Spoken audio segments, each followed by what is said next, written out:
And I just want to tell you, I'm the first person in my family to not go to college.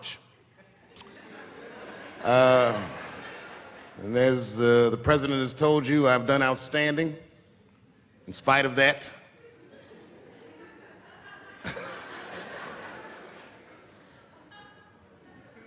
But one thing I did want to say, and one thing today just made me think about, for all the things that I've done, I'm most renowned for what I didn't do. I've made decisions in my career that a lot of people have called insane. 2004, had a $50 million deal on the table, and in a crisis of conscience, flipped the table over and walked away. Went to South Africa. Everyone said I was running away from the money. That is not true. In fact, I still want that money.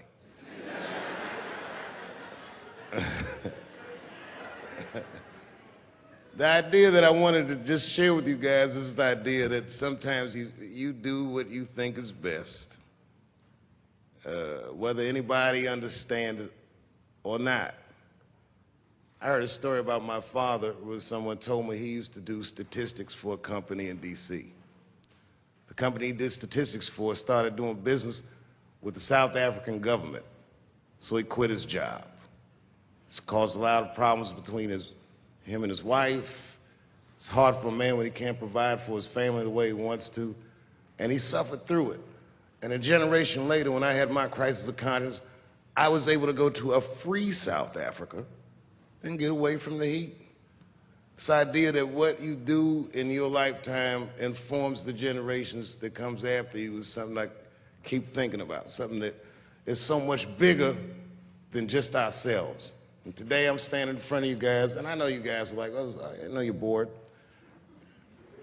But I see family of mine in the front row some who I've never met, and I just realize how all of us are connected.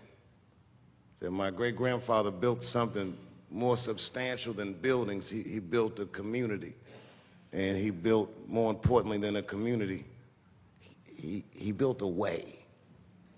You know, so I'm very grateful. Very grateful. Hello, police. I just saw him saying, you know what I mean? He's standing over like, so this is what black people talk about.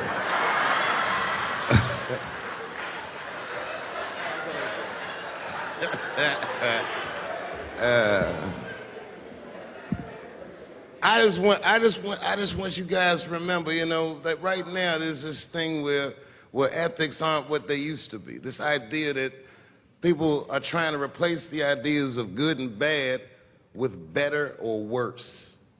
And that is incorrect.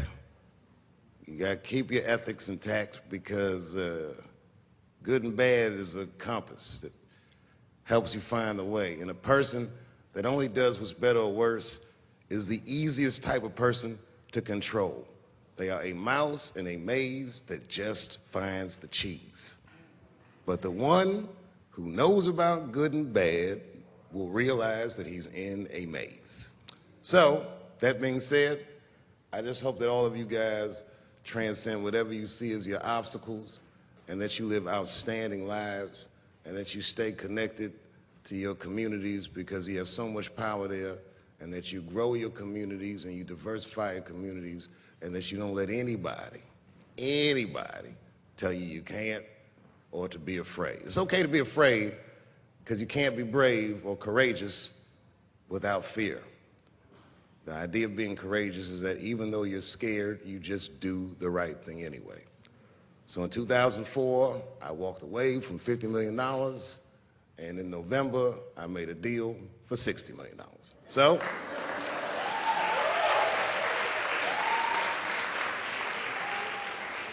although I am not the most famous comedian of my time, I would like to know what their great-grandfathers did. I'm very proud today. Thank you very much.